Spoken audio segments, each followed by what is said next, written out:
Back to news. తన జీవితాన్ని విశాఖ నగరమే మలుపు తిప్పిందన్నారు వెంకయ్య నాయుడు. ఇక్కడ నుంచే తాను ఆర్ఎస్ఎస్ బీజేపీతో సంబంధాలు ఏర్పరచుకున్నానని విశాఖతో అనుబంధాన్ని గుర్తు చేసుకున్నారు. ఆత్మీయ సన్మానంలో ప్రసంగించిన ఆయన రాజకీయాలు వేరు, కుటుంబం వేరు అన్నారు. అందుకే తన పిల్లలను రాజకీయాల్లోనికి తీసుకురాలేదన్నారు వెంకయ్య. పార్టీ మారడం కూడా రాజ్యాంగం మనకు కల్పించిన హక్కు. మారినప్పుడు పదవి వదిలిపెట్టి వెళ్ళిపోవాలి అంతే. పదవి వదిలిపెట్టి వెళ్ళిపోవాలి అంతేగా. అది కాదు నేను చెప్పేది. మనం ఏది వాస్తవము, ఏది సాధ్యము, ఏది భారతీయ పరిస్థితులకు అనుగుణంగా ఉపయోగపడుతుందని. అందుకని అలాంటి తర్ఫీద్ అంతా కూడా నేను ఈ ఊరిలో పొందాను. ఈ విశ్వవిద్యాలయంలో ఆ రోజు రిజిస్ట్రార్గా ఉన్న గోపాలకృష్ణ రెడ్డి గారు కూడా నేనంటే చాలా ప్రేమగా ఉండేవాడు.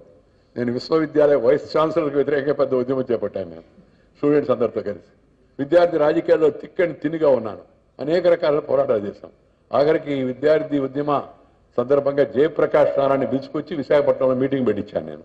లోకనాయక్ జయప్రకాష్ నారాయణ ఆయన సంపూర్ణ విప్లవానికి పిలిపించాడు. ఆ తర్వాత జయప్రకాష్ నారాయణ ఏదో దేశంలో మార్పు రావాలన్నాడు, మంచిది అనుకున్నాం.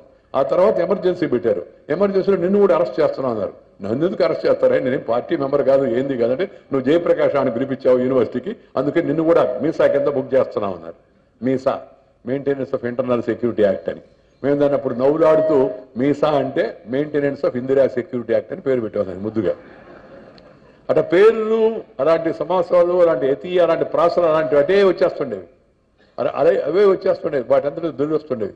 నాకు ఇంకో గుర్తు కూడా వస్తుంది. విశాఖపట్నం ఎంత నాకు తెలివితేటలు నేర్పించింది అని అంటే, ఈ వైజాగ్ జైల్లో ఉండగా నాతో కలిసి తిరిగాయని హరిబాబు గారు కూడా జైల్లో పెట్టారు.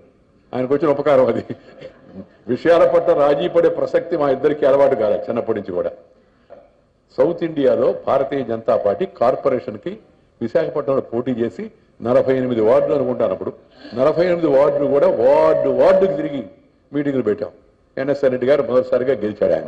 ఆయన కూడా మంచి కార్యసాధకుడు, పట్టుదల గల వ్యక్తి. మొదటిసారి దక్షిణ భారతదేశంలో మన జెండాను ఎగరేస్తున్నాడు. అందుకని నేను 48 రోజులు ఉన్నా ఇక్కడ వచ్చి. అందుకని నాకు విశాఖపట్నం గురించి బాగా అనుభవం.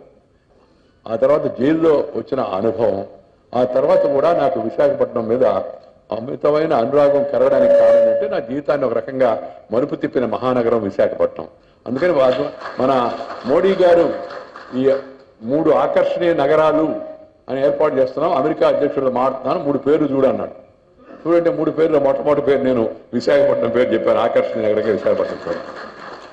ఎందుకంటే మనకి ఈ ఊరు అలాంటిది. దీని అన్నిటికన్నా ప్రధాన కారణం ఏంటంటే ఈ ఊళ్ళో ఉన్న జనం, సామాన్య జనం చాలా సంస్కారంతో, చాలా వినయంతో, చాలా కలిసిపోయే మనస్తత్వంతో ఉంటారు.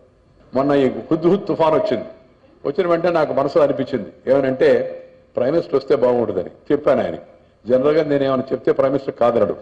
పక్కన వీళ్ళు చెప్పారు ఏమని, ఇప్పుడు గొడవ అంత పెద్ద తుఫాన్ వచ్చి మొత్తం నాశనం అయిపోయింది, ఇప్పుడు పోతే జనం కొద్దిగా పాలు దొరకడం లేదు, నీళ్లు దొరకడం లేదు, గొడవగా ఉండదేమో అని.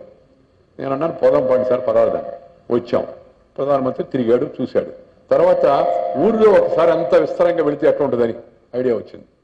పోవాలని కోరుకుంది, కానీ మనసులో కొంచెం సంకోచం ఉంది. ఊర్లో పోతున్నాము, 2 రోజులు కరెంటు లేదు. 3వ రోజు వచ్చాం మేము. 2 రోజులుగా కరెంటు లేదు, నీళ్లు లేవు, పాలు లేవు. ఎంత కోపంగా ఉంటారు జనం అనుకున్నాం. కానీ నాకు ఆశ్చర్యం ఏంటంటే ఈ మొదటి నుంచి మన వరకు వెళ్ళి తిరిగి ఎయిర్పోర్ట్కి వెళ్ళేంత వరకు రోడ్లు పక్కన వేలాది మంది యువకులు, మహిళలు, జనం నిలబడి ప్రధానమంత్రికి ఆయన నాకు చెప్పాడు, నా జీవితంలో వెంకయ్యజీ ఇలాంటి పరిస్థితి చూడలేదు. వాళ్ళంతా హుద్హుద్ తుఫాన్లో బాధపడుతుంటే పిఎం బుల్లెట్ ప్రూఫ్ కారులో పోతుంటే కనపడిన ప్రతి ఒక్కరు చేయి చూపిస్తారు. ఆయన ఆశ్చర్యపడి ఏంది ఇదంతా. అదే విశాఖపట్నం స్పెషాలిటీ అండి అని చెప్పాను నేను.